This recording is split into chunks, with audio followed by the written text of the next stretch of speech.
জার্মানির রাজধানী বার্লিনে প্রাইড প্যারেডে ভিড়ের ওপর গাড়ি চালিয়ে দেয়ায় একজন নিহত ও ২৯ জন আহত হয়েছেন।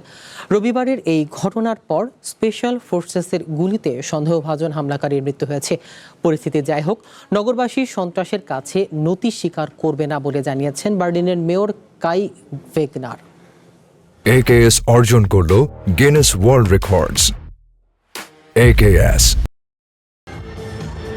জার্মানির রাজধানী বার্লিনের টিয়ারগার্টেন এলাকায় বার্ষিক ক্রিস্টোফার স্ট্রিট ডে উপলক্ষে আয়োজিত প্রাইড প্যারেড চলাকালে এই হামলার ঘটনা ঘটে।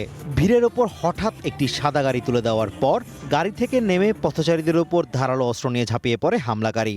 বার্লিন পুলিশ জানিয়েছে, ভয়াবহ এই হামলায় এক নারী প্রাণ হারিয়েছেন এবং অন্তত ২৯ জন গুরুতর আহত হয়েছেন, যাদের কয়েকজনের অবস্থা আশঙ্কাজনক।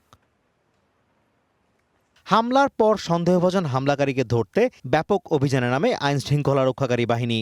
বার্লিন পুলিশের তথ্য অনুযায়ী পশ্চিম বার্লিনের স্পান্ডাউ এলাকার একটি বাগানে তাকে শনাক্তের পর বাগানটি ঘিরে ফেলা হয়। এ সময় সন্দেহভাজন হামলাকারী ধারালো অস্ত্র নিয়ে পুলিশ কর্মকর্তাদের দিকে তেড়ে এলে আত্মরক্ষাতে গুলি চালায় বাহিনীটি। পরে ঘটনাস্থলেই তার মৃত্যু হয়। পাবলিক প্রসিকিউটর অফিস জানিয়েছে, ২৪ বছর বয়সী হামলাকারী আব্দুল বালৌত বার্লিনে জন্ম নেওয়া জার্মান নাগরিক হলেও সে লেবানন বংশোদ্ভূত। বালৌত পূর্বে চুরি ও ছিনতাইয়ের অপরাধে দণ্ডিত ছিল এবং আন্তর্জাতিক জঙ্গি সংগঠন IS এর সাথে যুক্ত হওয়ার চেষ্টা করছিল। এদিকে ঘটনার পরপরই পুলিশ ও জরুরি সেবাদানকারী সংস্থাগুলোর দ্রুত পদক্ষেপের প্রশংসা করেছেন বার্লিনের মেয়র কাই ভেগনার। এক বিবৃতিতে তিনি জানান, এই ধরনের বর্বরোচিত হামলা চালিয়ে বার্লিনবাসীর জীবনযাত্রার স্বাধীনতা ও পারস্পরিক সহাবস্থান কেউ কেড়ে নিতে পারবে না। যে কোনো পরিস্থিতিতে শহরটি ঐক্যবদ্ধ ও শক্ত অবস্থানে থাকবে বলে হুঁশিয়ারি দেন তিনি। অন্যদিকে ঘটনাস্থল পরিদর্শন করেছেন জার্মান চ্যান্সেলর ফ্রেডরিক মার্শ।